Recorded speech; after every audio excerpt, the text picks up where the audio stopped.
मैं हूं शेखर गुप्ता, आपका स्टॉक फाइनेंसर कोच। आज हम एक नए टॉपिक के बारे में बात करेंगे, वो है हमारा bitcoin. Bitcoin basically digital currency है जो ऑल ओवर वर्ल्ड में कितने बहुत फेमस हो रही है। लोग इसमें ही ट्रांजैक्शन करना पसंद कर रहे हैं। जैसे आप कैश के थ्रू या बैंक के थ्रू अपने ट्रांजैक्शन करते हैं, आप डिजिटल करेंसी के थ्रू अब ट्रांजैक्शन हो रहे हैं। और ये नए ईयर का नया नया करेंसी है जो आप सन 2030 2014 तक इंडिया में ये बेसिकली यूज होंगे। जब अरुण जेटली फाइनेंस मिनिस्टर थे तब उन्होंने कितनी इस बिटकॉइन पर बैन लगा दिया था, पर अब सुप्रीम कोर्ट ने ये बैन हटा दिया है। अब बिटकॉइन कितने हैं इंडिया में, कितने पूरी अथॉरिटी के साथ आगे बढ़ रहे हैं। चलिए इसी के बारे में, बिटकॉइन के बारे में कुछ जान लिया जाए। बिटकॉइन होता क्या है? बेसिकली ये एक डिजिटल करेंसी है जिसको कितने सन 2009 में आपको लाया गया था। इसको लाने वाले शख्स का नाम था संतोषी नाकामोटी मोटो। इन्होंने कितने ये सोच के लाया था कि हमारे में कितने हम लोग ये जो ट्रांजेक्शन करें तो एक पीयर टू पीयर रहे, मीन्स आप और मेरे के बीच रहे, कोई मीडिएटर ना रहे, और ये जो ट्रांजेक्शन रहे इजीली फ्लो हो। इसमें ना कोई ऑनर हो, ना कितने कोई सेंटर अथॉरिटी हो, ना ये टोटल मतलब एक टोटल मीडिएटर को हटा दें और जो ट्रांजैक्शन फीस है उसे कम कर दें। इनका मेन टारगेट था, वो उन्होंने करके दिखाया।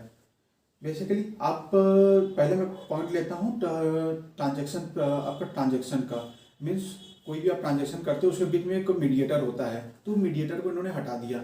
जैसे आप बैंक में अपने पैसे ट्रांसफ़र करते हो किसी और पार्टी को, तो उसमें बैंक क्या आता है, आपका थर्ड पार्टी बन के आता है। बैंक क्या करता है, आपका पहले देखता है आपके अकाउंट में वो पैसे हैं कि नहीं, या आपका डिटेल चेक करता है कि आपको आप जो अप्रूव किए हो वो आपका अप्रूवल है कि नहीं। फिर उसके बाद वो पैसे ट्रांसफ़र करता है। पर आपके जो आप बिटकॉइन जब ट्रांसफ़र करते हो वो केवल आप और जिसको आप ट्रांसफ़र कर रहे हो उसके बीच में केवल होगा, बैंक इसमें कोई लेना देना नहीं है। बिटकॉइन एक डिसेंट्रलाइज डिजिटल करेंसी है। इसमें आपको थर्ड पार्टी की ज़रूरत नहीं पड़ती है। बेसिकली मैंने आपको जैसे बताया, ना इसका कोई ऑनर है, ना कोई अथॉरिटी है, ना गवर्नमेंट एजेंसी है जो इसे डील करती है। इसलिए इसमें कहते हैं आपको ट्रांजैक्शन फीस भी बहुत कम लगती है।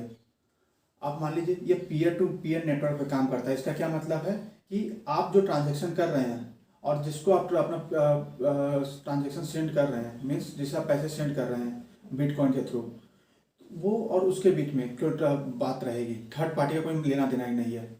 दूसरा क्या है, इन्होंने क्या सोचा कि जो ट्रांजैक्शन फीस जो लगती है, जो बैंक चार्ज करते हैं क्रेडिट कार्ड पे, या आपके फंड ट्रांसफ़र करते हैं आप फॉरेन में, या कहते हैं आप वॉलेट के थ्रू पे करते हैं, या कहते हैं आप किसी प्रीमियम इलेक्ट्रिसिटी बिल या कुछ भी करते हैं, तो उसमें आपको कुछ चार्जेस देने पड़ते हैं। वो ट्रांजेक्शन चार्ज या ये सब चीज़ को वो उन्होंने कम कर दिया। मैं आपको एग्जाम्पल के थ्रू बताता हूँ। आप जब अपना क्रेडिट कार्ड के थ्रू के कहीं भी बिल पे करते हैं तो वो 1 से 2% आपका ट्रांजेक्शन चार्ज कॉस्ट करते हैं। या दूसरा आप एग्जांपल ले लीजिए, आप अगर फॉरेन में पैसे ट्रांसफ़र करते हैं तो उसमें कहते हैं वो फंड ट्रांसफ़र चार्ज आपके बैंक ले लेते हैं, वो भी हाई अमाउंट में। तो इसी को कहते हैं संतोषी नाकामोटो ने देखा कि चार्जेस बहुत अधिक हैं। वो अब छोटे अमाउंट में तो कम पड़ जाएंगे 1-2% और तुम्हारा फंड ट्रांसफ़र पे, पर जो हाई अमाउंट रहेंगे वो कितनी लगभग ट्रांजेक्शन चार्ज बहुत अधिक लग जा रहे हैं। तो इन्होंने इसे कम करने के लिए ये बिटकॉइन का कॉन्सेप्ट लाया और ये जो ट्रांजेक्शन कॉस्ट है वो पूरे हटा दिया, क्योंकि उन्होंने मीडिएटर का काम ही हटा दिया। तो ट्रांजेक्शन कॉस्ट ही पूरी खत्म। अपना दूसरा पॉइंट वो है आपका, how does the bitcoin work. Bitcoin में इन्वेस्ट करने के लिए आपको बिटकॉइन वॉलेट ओपन करवाना पड़ेगा। इंडिया में जेप पे या यूनिकॉइन और कॉइन सिक्योर, ये सब बिटकॉइन वॉलेट प्रोवाइडर हैं, या बिटकॉइन एक्सचेंज आप कह लीजिए। इसके थ्रू आप अपना बिटकॉइन वॉलेट आप ओपन करवा सकते हैं। जब आप अपना बिटकॉइन ओपन करवाएंगे तो उसके बाद बिटकॉइन एड्रेस आपको मिलेगा, क्योंकि आपको जिस जो ट्रांजेक्शन आप करेंगे उसके लिए बिटकॉइन एड्रेस जरूरी है। जैसे मैं आपको एग्जाम्पल के थ्रू दे दूँ, जब आप कहते हैं अपने पैसे अपने फ्रेंड को ट्रांसफर करते हैं तो उसके लिए आप उसका बैंक अकाउंट नंबर लिखते हैं। तो उसी तरीके ये यहाँ पे है आपका बिटकॉइन एड्रेस, वो अकाउंट नंबर की जगह। तो आपको अपने पैसे अपने बिटकॉइन सेंड करने हैं तो बिटकॉइन एड्रेस आपको डालना जरूरी है। बेसिकली आप जब बिटकॉइन एड्रेस रहता है, जब ट्रांजेक्शन करते हैं तो उसमें 2 चीज़ जनरेट होती है, एक पब्लिक की होती है, एक प्राइवेट की जनरेट होती है। जब आप कोई बिटकॉइन ट्रांजेक्शन करते हैं तो उस ट्रांजेक्शन के साथ एक आपका क्या डिजिटल सिग्नेचर जनरेट होता है। उस डिजिटल सिग्नेचर को कौन वेरीफाई करता है? नोट्स क्या होते हैं? ये कंप्यूटर होते हैं जो कितने हैं आपके बिटकॉइन नेटवर्क से जुड़े होते हैं। मैं आपको एक एग्जांपल के थ्रू से समझाता हूँ। मान लीजिए आपको फ्रेंड को 1 लाख रुपए ट्रांसफ़र करने हैं, तो आप क्या करेंगे? आप देखेंगे कि तो आप उसमें चेक अपना बना के दे दिए, पर वो जो बैंक जो मीडिएटर रहेगा वो चेक करेगा कि आपके अकाउंट में पैसे हैं कि नहीं। आप जो सिग्नेचर प्रोवाइड किए हो चेक पे वो आपके हैं कि नहीं। उसी तरीके से नोट्स यहाँ पे काम करता है। जब आप ट्रांजैक्शन करते हो, जो ट्रांजैक्शन डिजिटल सिग्नेचर जनरेट होता है, तो उस समय वो नोट्स वेरीफाई करता है कि वो उतने बिटकॉइन आपके अकाउंट में है कि नहीं, वो बिटकॉइन आपके पास कहाँ से आए, या कहते हैं वो प्राइवेट की आपके पास अवेलेबल है कि नहीं। ये टोटल डिटेल वेरीफाई करने के बाद नोट्स आपके कितने ट्रांजेक्शन को फॉरवर्ड करता है। बेसिकली बिटकॉइन आपका ब्लॉकचेन टेक्नोलॉजी का यूज करता है। ब्लॉकचेन बेसिकली एक पब्लिक लेजर होता है, मीन्स कहते हैं टोटल डॉक्यूमेंट जो यहाँ पे सेव होते हैं वो टोटली, जिस तरीके से मैं आपको एग्जांपल के थ्रू समझा देता हूँ। जैसे एक बिजनेस में अपने खाता बुक में कितने टोटली कितने पूरा मेंटेन करके रखता है अपना रिकॉर्ड कि आज शुरू से लेकर आज तक कितने ट्रांजेक्शन हुए, क्या क्या चीज़ें हो गई। उसी तरीके से आपका ब्लॉकचेन में बिटकॉइन के सारे ट्रांजेक्शन में जहाँ जब से वो ट्रांजेक्शन स्टार्ट हुआ है तब तक आज तक के सारे ट्रांजेक्शन वो मेंटेन करके रखता है। और आप जब ट्रांजेक्शन करते हैं तो उस तरीके से सारे रिकॉर्ड्स आपके ब्लॉकचेन में मेंटेन हो गए। पर जब दूसरा एक जो बिजनेसमैन कहते हैं जब वो ट्रांजेक्शन का मेंटेन करके रखता है, वो अपने से लिखता है या कहते हैं किसी एम्प्लॉय से तो पूरा मेंटेन करवाता है पूरा लिखने का काम ट्रांजेक्शन के। उसी तरीके से जब ब्लॉकचेन में जब रिकॉर्ड होता है, रिकॉर्ड जब नया ट्रांजेक्शन ऐड होता है, उसे कहते हैं यहाँ पे माइनर्स टोटल वर्क करते हैं। माइनस मतलब वो नहीं जो कोयला से जो माइनिंग करते हैं आपका हीरा या सोना निकालने के लिए खदान से। यहाँ पे माइनस का मतलब ये होता है जो आपके ब्लॉकचेन या पब्लिक लेजर को मेंटेन करते हैं, उसके जरिए कुछ सर्विसेज चार्ज करते हैं। वो सर्विस की जगह कहते हैं आपका बिटकॉइन ले सकते हैं, या कहते हैं आपका सर्विस ट्रांजेक्शन फीस सब कुछ चार्ज कर सकते हैं। माइनर्स को जो रिवॉर्ड में जो बिटकॉइन अवेलेबल होते हैं वो नए बिटकॉइन होते हैं, वो नए बिटकॉइन ही जनरेट होकर मिलते हैं उनको। और मार्केट में जो नए बिटकॉइन आते हैं वो माइनर्स के थ्रू ही आते हैं। बेसिकली ये आने का एक अकेला तरीका है। इसके लिए आपको बहुत सी computational power, electricity power and ये टेक्नोलॉजी ये टोटली पूरी लगानी पड़ती है, तब जाकर ये माइनिंग प्रोसेस होती है। दूसरे पार्ट में से बात करते हैं, अगर आपको कितने अपने ब्लॉकचेन में अपने फाइल को, अगर डॉक्यूमेंट में आपको फाइल को ऐड करना है तो आप उस फाइल को ऐड करेंगे। ओके, उसी तरीके से आपको अपने ट्रांजैक्शन को ऐड करना है तो आपको ब्लॉकचेन में आप ऐड करेंगे नए ट्रांजैक्शन को। उसी तरीके से अगर मान लीजिए आपकी फाइल की साइज बढ़ गई, मतलब कि दूसरा आप क्या करेंगे, उसको आप दूसरे फाइल में ट्रांसफर करेंगे, मतलब दूसरा फाइल ऐड करेंगे।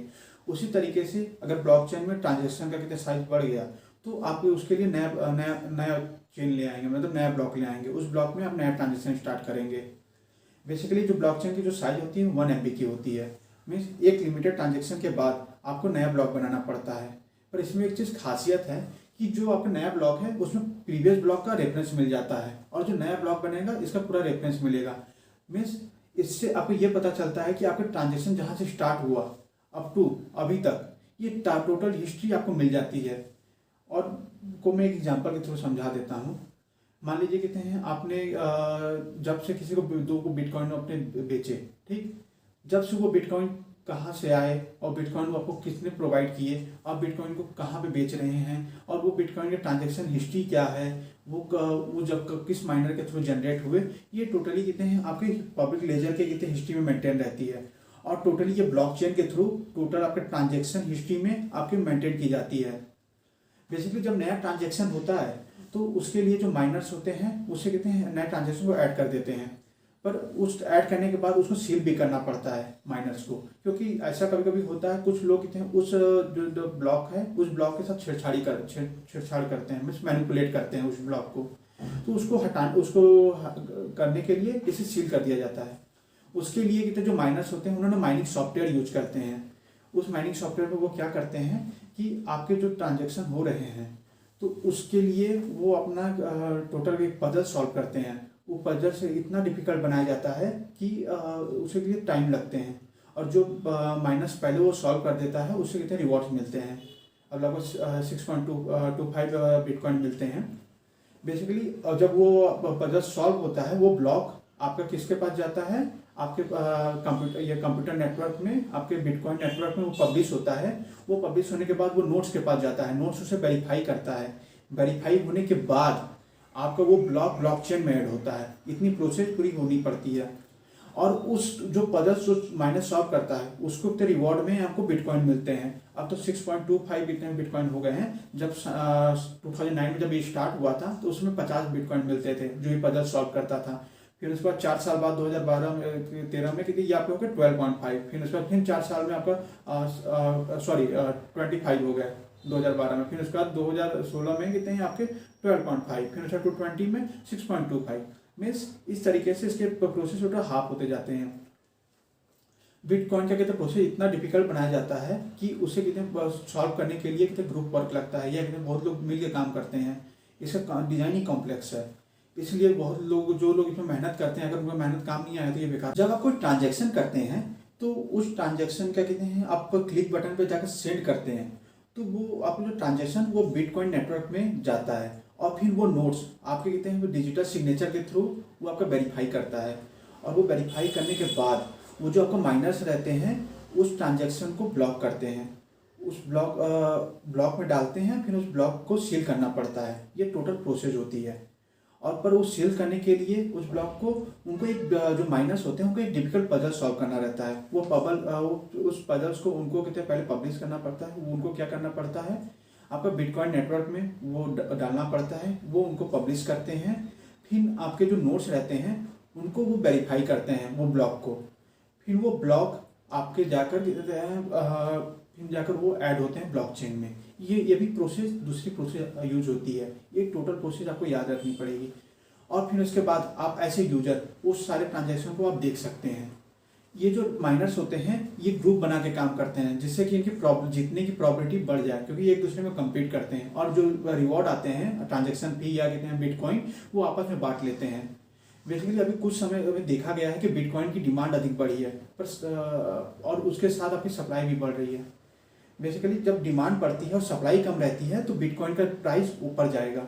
अगर कितना डिमांड कम है और सप्लाई अधिक है तो बिटकॉइन का प्राइस कम हो जाएगा। अभी तक कहा गया है कि सन 2140 तक लगभग 2 करोड़ 10 लाख बिटकॉइन ही पब्लिश होंगे, उससे अधिक नहीं होंगे। उसके बाद तो इसका बनना बंद हो जाएगा। तो मैं आपको ये सुझाव देता हूँ अब जो आप इन्वेस्ट करें तो बिटकॉइन में ही इन्वेस्ट करें। अब ये आपके लिए फायदेमंद होगा क्योंकि ये आगे की जो करेंसी है बिटकॉइन ही है। चलिए मिलते हैं नेक्स्ट वीडियो के लिए, इसके लिए धन्यवाद।